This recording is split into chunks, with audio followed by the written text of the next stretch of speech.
is, right? Yes, we are reading from On Being Human, page 40. The primitive constitutions of his order had followed the ecclesiastical tradition of their day in restraining the study of the profane sciences through with a proviso, even then, which showed its progressive spirit. That progressive spirit had so far advanced that before the middle of the 13th century, the Dominicans had established special schools for the liberal arts. In the second half of the century, the movement was so strong that they were compelled to moderate it, lest their principal work be endangered. But philosophy as well as theology declined in the succeeding years. The Renaissance found scholasticism in the decadence already referred to. Thus, it was that the new learning lacked principle to synthesize it. The camps became again completely split. Humanism was poisoned in germ with the exaggerations and the lucinae which had vitiated Greece. The germ of decay grew through the centuries. The Latin paganism of the Renaissance resulted in a divinization of nature, in a naturalism and excessive concentration with the strict confines of humanity. After the decay of its exuberance into the vapid precocity of the Seicento, there came the classic revival, itself decaying later. It became, in the end, so chaste that it ceased to be carnal at all, into emptiness. Romanticism, the reaction to the reaction, reared its head. The nature worship of the Renaissance became the sentimentality of the 19th century. Its interest in the individual, introspection, the political pessimism which had followed the downfall of Napoleon brought the mal du cieli no longer, as Mr. Aldous Huxley has remarked, a vice nor even a disease, but an authentic quality of inspiration. Romanticism soon met its own reaction, was destroyed, and for a brief spell materialist industrial optimism carried Europe toward its present mechanized civilization.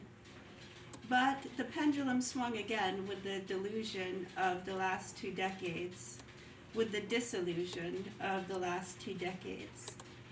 Our mal du ciel is complete.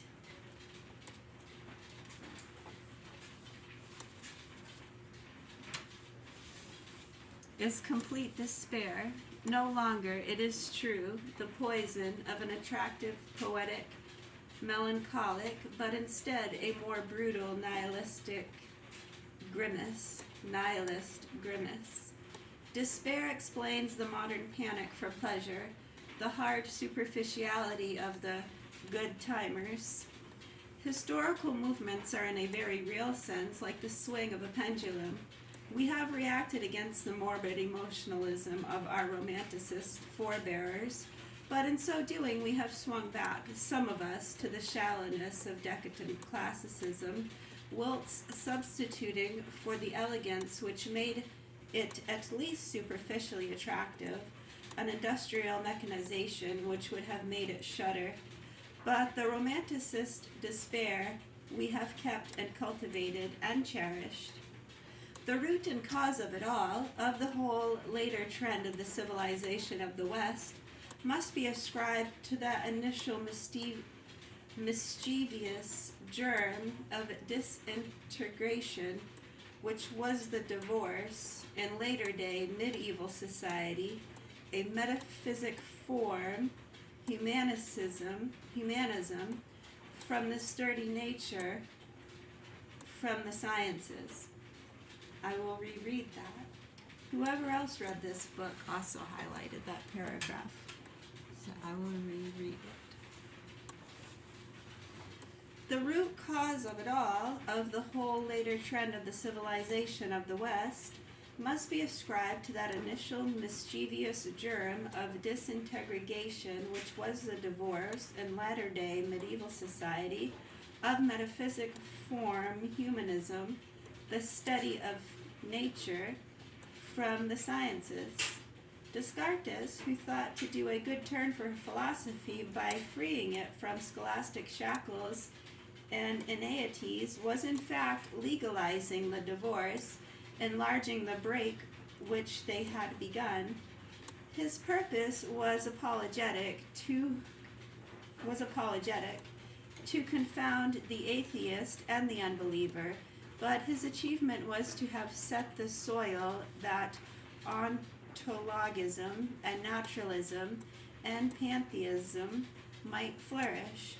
On the other hand, by making a metaphysic and prerequisite an introduction to the sciences, setting it beneath them instead of acknowledging its dominion over them, he, like his alchemist forerunners, was asking for the ultimate denial of its claims to be a science at all, and the result? From Descartes down, the process of dethronement went on. Metaphysics was discredited, regarded as a laughable parlor game. That the streets of university cities once ran with blood in the battles between nominalists and realists, and regarded as a sign and symbol of scholastic puerility. The latter-day idealists, for the most part, had weightier things to do and bigger battles to wage. Materialism had eaten into our spirit, and principles were apt to be regarded as academic non-entities. The empty formulation of an out-of-date system, still occasionally bombenius in vacuo. And the end of it all was, to a great extent, the accumulation of an enormous mass of specialized learning and erudition, a magnificent advance in the scientific conquest of nature, and then, in the realm of such a science as ethics, a more or less utilitarian standpoint, a discussion disconnected from metaphysic in revolt, that is, from any ruling by the higher consideration of an ontological appreciation of man's nature, a disregard and disavowal of finality, a disruption of the idea of the right from the transcendental idea of the good. On a larger scale, it was the discussion of the natural, which abstracted wholly from all thought